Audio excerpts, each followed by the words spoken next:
السلام علیکم ورحمۃ اللہ وبرکاتہ۔ کروڑوں درود السلام ہمارے آقا محمد مصطفیٰ صلی اللہ علیہ وسلم پر اور آپ کے اہل بیت اطہار پر۔ جیسا کہ آپ سب جانتے ہیں کہ ہم نے ایک سلسلہ شروع کیا ہوا ہے نماز اور طہارت کی بنیادی مسائل کے اوپر، تاکہ ہم وہ سیکھ کر اچھے سے نماز کو پورے خشوع و خضوع کے ساتھ اللہ کے حضور پاکیزگی کے ساتھ حاضر ہونے کی سعادت حاصل کر سکیں۔ اسی سلسلے میں اب ہم نے آج تیسرا اس کا حصہ ہے جس کے اوپر ہم نے کچھ بنیادی چیزوں کے اوپر بات کرنی ہے کہ حرام اور جو مکروہات ہیں، مکروہ تحریمی اور مکروہ تنزیہی، یہ کسے کہتے ہیں۔ حرام کے متعلق یاد رکھیں کہ حرام وہ ہے جس چیز سے روک دیا گیا، اللہ نے واضح الفاظ میں قرآن میں جس کے بارے میں ہمیں روکنے کا، اللہ اور اس کے حبیب نے ہمیں روکنے کا حکم دے دیا، اس کام سے رک جاؤ، وہ کرنا پھر حرام ہو جاتا ہے، اس سے رکنا لازم۔ جیسے کہ ایک خوبصورت واقعہ یاد آ گیا، ایک صحابی رسول سے جب حرمت شراب کا حکم آیا، شراب کا حرام ہونے کا حکم آیا، تو ایک صحابی رسول اس دوران قافلہ لے کے گئے ہوئے تھے، تو وہ واپس آ رہے ہوتے ہیں مدینہ شریف کی طرف۔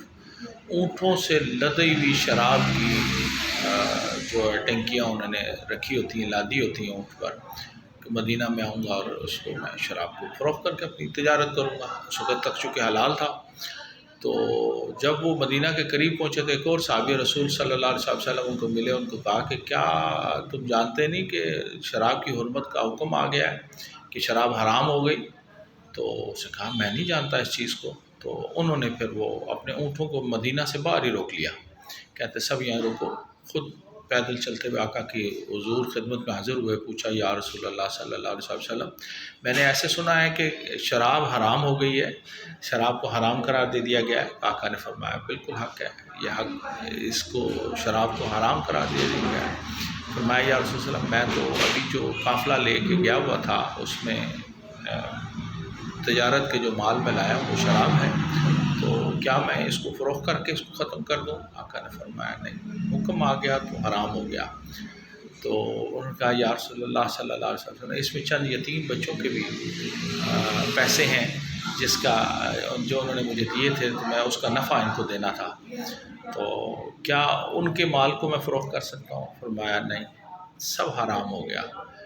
تو ہم ان یتیم بچوں کے پیسے ہم سب مل کر جو منافع ہے ان کو، ان کے رقم منافع سے مل، اور جو رقم ہے ان کی، ان کو رقم ہم واپس لوٹا دیں گے۔ آقا نے فرما دیا۔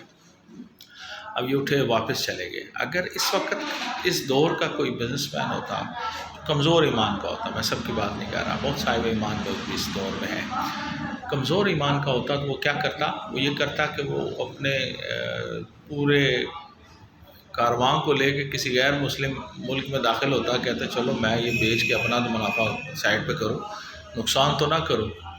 تو لیکن دیکھیں صاحب ایمان صحابہ تھے، اتنا پختہ ایمان ان کا تھا کہ رب نے کہہ دیا وہ ہم نے کرنا ہی کرنا ہے، ہمارے نبی نے فرما دیا وہ حق ہے، اس میں کوئی دو رائے ہو نہیں سکتی۔ تو انہوں نے وہیں جا کر پورے ریگستان میں تمام کی تمام شراب انڈیل دی، بہا دی ساری شراب۔ یہ ہے حرام کی پہچان اور حرام پر عمل کرنے والوں کی پہچان، اللہ اور اس کے حبیب کی یاد میں رہنے والوں کی پہچان۔ تو حرام جس چیز سے روک دیا گیا اس سے رکنا ہر حالت میں حکم ہے۔ اگر کوئی ارتکاب کرتا ہے اس حرام کام کو کرنے کا، تو اس کو فوراً توبہ استغفار کرنی چاہیے اللہ کے حضور، آئندہ اس سے بچنے کی توفیق، اللہ سے توفیق بھی مانگنی چاہیے، اللہ میں آئندہ اس سے بچنے کی توفیق چاہتا ہوں، میری مدد فرما۔ اور اگر اس حرام کو اس نے جائز سمجھ کر کیا کہ نہیں یہ حرام نہیں ہے، کس نے کہا ہے میں نہیں مانتا، اگر وہ حرام کو جائز سمجھ کرے گا دین سے خارج ہو جائے گا، اللہ تعالیٰ اس کو پھر تجدید ایمان اور تجدید نکاح کے یہ بغیر دین میں داخل ہونے کی گنجائش نہیں ہے اس کے پاس۔ اور اسی طرح مکروہ تحریمی جو ہے وہ اسی طرح ہے جیسے فرض کے ساتھ واجب ہے، واجب چھوڑ نہیں سکتے، ہر حالت میں پڑھنے۔